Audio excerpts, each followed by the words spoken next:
முகலாயர்களின் அசுர வெற்றிக்கு முக்கிய காரணமாக இருந்தது போர்களில் அவர்கள் பயன்படுத்திய இந்த மிருகங்கள் தானாம். 16 முதல் 19ஆம் நூற்றாண்டு வரை கிட்டத்தட்ட இந்தியாவின் பெரும்பகுதியை ஆண்டவர்கள் முகலாயர்கள். தற்போதைய இந்தியாவை வடிவமைப்பதில் முகலாயர்களின் பங்கு இன்றியமையாதது. முகலாயர்கள் அவர்களின் இராணுவ வலிமை மற்றும் புதிய கண்டுபிடிப்புகளுக்கு புகழ் பெற்றவர்கள். இராணுவம் மட்டுமின்றி கலை மற்றும் கட்டிடக்கலையில் முகலாயர்கள் பெரும் புரட்சியை செய்தனர்.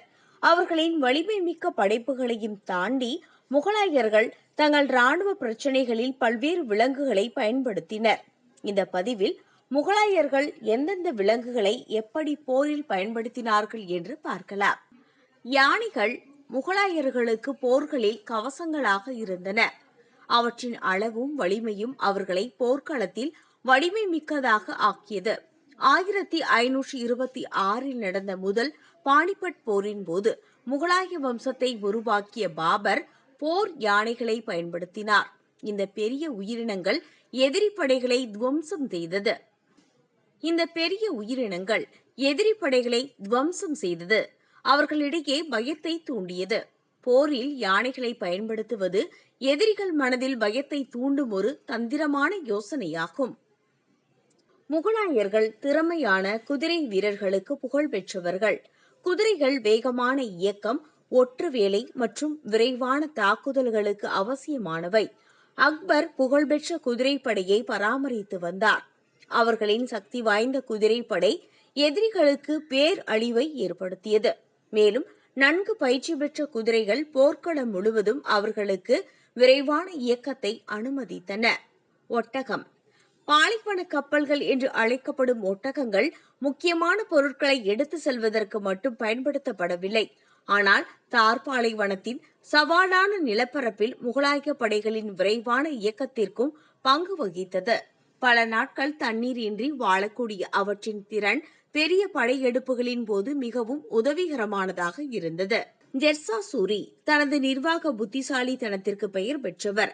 ஒட்டகங்களின் நன்மைகளை உணர்ந்து அவற்றை தனது இராணுவ தளவாடங்களில் இணைத்தார். அதன் பின் வந்த முகலாய அரசர்கள் இந்த நடைமுறையை தொடர்ந்தனர். கனரக பீரங்கிகளையும் ஒரு முற்றுகை உபகரணங்களையும் கொண்டு செல்ல ஒட்டகங்களை பயன்படுத்தினர். இது வலிமையான கோட்டைகளை முற்றுகையிட வழிவகுத்தது. நன்கு பயிற்சி கொடுக்கப்பட்ட நாய்கள் முகலாய வீரர்களுடன் போர்க்களத்திற்கு சென்றன. இந்த நாய்கள் சாதாரண விலங்குகள் மட்டுமல்ல, சிறந்த போர் மற்றும் கண்காணிப்பு பயிற்சி பெற்றவை. அவர்கள் இரவு ரோந்து பணிகளிலும் பதுங்கி இருப்பவர்களுக்கு எதிரான முன்னெச்சரிக்கை அமைப்பிலும் முக்கிய பங்காற்றின. விலங்குகள் மீதான அக்பரின் ஈர்ப்பு இந்த செல்ல பிராணிகளுக்கும் தொடர்ந்தது. மேலும் அவர் தனது இராணுவ நாய்கள் நன்கு பராமரிக்கப்படுவதையும் நிபுணத்துவம் வாய்ந்த பயிற்சி பெற்றதையும் உறுதி செய்தனர். போர் நாய்களுக்கான சிறப்பு பிரிவு அவரிடம் இருந்தது. இந்த விசுவாசமான நாய்கள் பாதுகாப்பை வழங்கின மற்றும் எதிரிகள் மற்றும் ஊடுருவல்களை முறியடிக்க பயனுள்ளதாக இருந்தன. உளவு பார்க்க பருந்துகள் மற்றும் கழுகுகள் பயன்படுத்தப்பட்டன. அவை எதிரிகளின் நிலைகளை தேடி தளபதிகளுக்கு மீண்டும் சமிக்கைகள் செய்தன. ஜஹாங்கீர் தனது தந்தை அக்பரின் இயற்கையின் மீதான ஆர்வத்தை பின்பற்றியவர். அவர் குறிப்பாக பருந்து வளர்ப்பில் அதிக ஆர்வம் காட்டினார். திறமையான பருந்து பயிற்சியாளர்களால் பயிற்றுவிக்கப்பட்ட கழுகுகள் மற்றும் பருந்துகளின் விரிவான சேகரிப்பு அவரிடம் இருந்தது. முகலாய தளபதிகளுக்கு போர்க்களத்தை பற்றிய ஒரு பறவை கண்ணோட்டத்தை அளித்து முக்கியமான தகவல்களை வழங்குவதற்காக இந்த பறவைகள் பெரும்பாலும் போர்களுக்கு முன் அனுப்பப்பட்டன. போர்ப்புறாக்கள் முகலாய தகவல் தொடர்பின் ஹீரோக்களாக இருந்தார்கள். இந்த பறவைகள் அவற்றின் சக்தி வாய்ந்த உள்ளுணர்வுகளுக்காக வளர்க்கப்பட்டன. விரைவாகவும் விவேகமாகவும் செய்திகளை வழங்குவதில் முக்கிய பங்கு வகித்தன.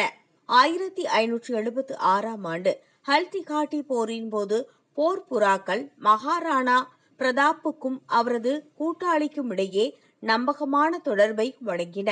முகலாயர்கள் இந்த நடைமுறையை பின்பற்றினர்.